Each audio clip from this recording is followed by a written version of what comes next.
దేశ సరిహద్దుల్లో ఎంతో మంది వీర జవాన్లు వారి యొక్క ప్రాణాలను పణంగా పెట్టి మనకు కాపలాగా ఉండడంతోనే మనమందరం భారతదేశంలో గుండెల మీద చేసుకుని ప్రశాంతంగా నిద్రపోతున్నామంటే అతిశయోక్తి లేదు. మరి అలాంటి వీర జవాన్లకు సంబంధించిన ఒక స్టోరీ ఈరోజు మోటివేషన్ స్టోరీగా మీ ముందుకు తీసుకొచ్చాను. మరిన్ని అప్డేట్ కోసం డిపి స్టోరీ టైం ఛానల్ని సబ్స్క్రైబ్ చేసుకొని ఆదరించాల్సిందిగా కోరుచున్నాను. ఢిల్లీలో ఒక మల్టీ కంపెనీలో పనిచేసే మేనేజర్, దాదాపు అతని వయసు 25 సంవత్సరాలు.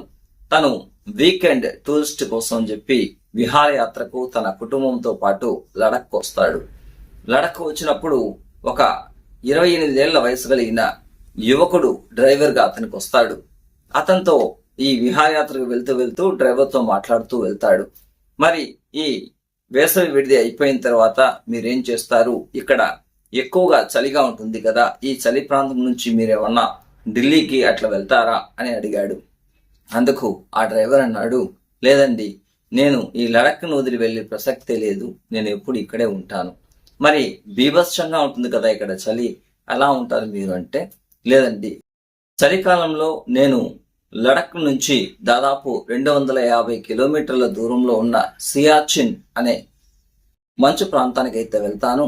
ఆ సియాచిన్ కి 15 రోజుల పాటు ఇక్కడ నుంచి 250 కిలోమీటర్లు నడుచుకుంటూ వెళ్తాను అంటాడు. 250 కిలోమీటర్లు నడుచుకుని వెళ్ళి అక్కడ ఏం చేస్తారు అని అడుగుతాడు. దేశ సరిహద్దుల్లో వీర జవాన్లు ఉంటారు. అక్కడ వీర జవాన్లకు ఈ యంత్ర సామగ్రిని, వారికి కావాల్సిన ఆయుధాలను అందించేందుకు నేను ఒక సేవకునిగా పనిచేస్తాను. నన్ను లోడర్ అంటారు, అంటే బరువును మోసేవాడిని. అక్కడ నుంచి దాదాపు 3-4 నెలల పాటు ఆ మంచు ప్రాంతంలో పనిచేస్తాను. అది చాలా ప్రమాదకరమైన మంచు. దాదాపు 18,000 కిలోమీటర్ల ఎత్తు ఉన్న ఆ మంచు పర్వతాన్ని కింద నుంచి సామగ్రిని మోసుకుంటూ పైకి వెళ్ళాలి. దానికి వెళ్ళాలంటే ఫస్ట్ మనకు ఒక పరీక్ష పెడతారు. ఆ పరీక్షలో పాస్ అయితే మనకు ఐడెంటిటీ కార్డు, బూటు, దానికి సంబంధించిన అన్ని సేఫ్టీ టూల్స్ ఇస్తారు.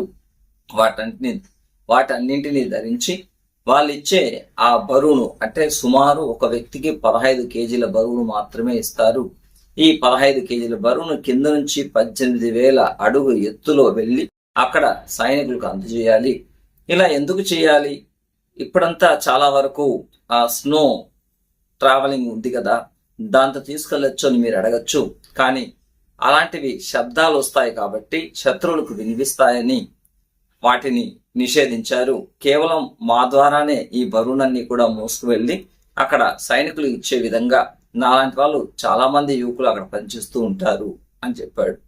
అందుకు ఈ ట్రావెలర్ అడిగాడు, అంత మంచు ప్రదేశం, అందులోనూ 18,000 ఎత్తు కిలోమీటర్ అంటే అక్కడ ఆక్సిజన్ ఉండడమే చాలా కష్టం. అలాంటి ప్రదేశంలో మీరు ఎలా పనిచేస్తారంటే కొంతసేపు మౌనంగా ఉండి, నిజమేనండి, నా స్నేహితులు చాలా మంది అక్కడికి వెళ్ళారు కానీ తిరిగి రాలేకపోతున్నారు.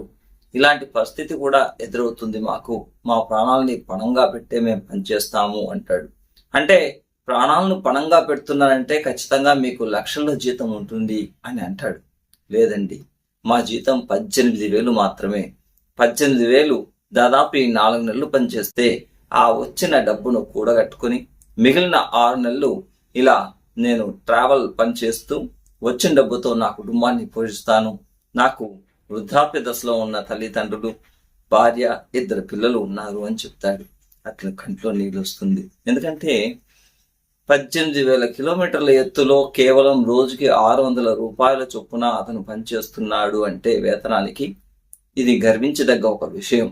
ఎందుకంటే మనం ఈ రోజుల్లో మన సంపాదన సరిపోలేదని, మనం మన ఇంటి చుట్టూ పరిసర ప్రాంతాల్లో పనిచేస్తూ రోజుకు 1000 రూపాయలు వచ్చినా చాలడం లేదని అసంతృప్తిని వ్యక్తం చేస్తూ ఉంటుంది. దేశం కోసం కేవలం రోజుకి 600 రూపాయలు పనిచేస్తూ ఎంతో మందికి అతను ఆదర్శంగా నిలుస్తున్నాడు అంటే ఇలాంటి వీర జవాన్లు ఉండడం బట్టే మనం ఇంట్లో చాలా సేఫ్గా ఉంటున్నాం. మరి అలాంటి వీర జవాన్లందరికీ మరొక్కసారి హ్యాట్స్ ఆఫ్.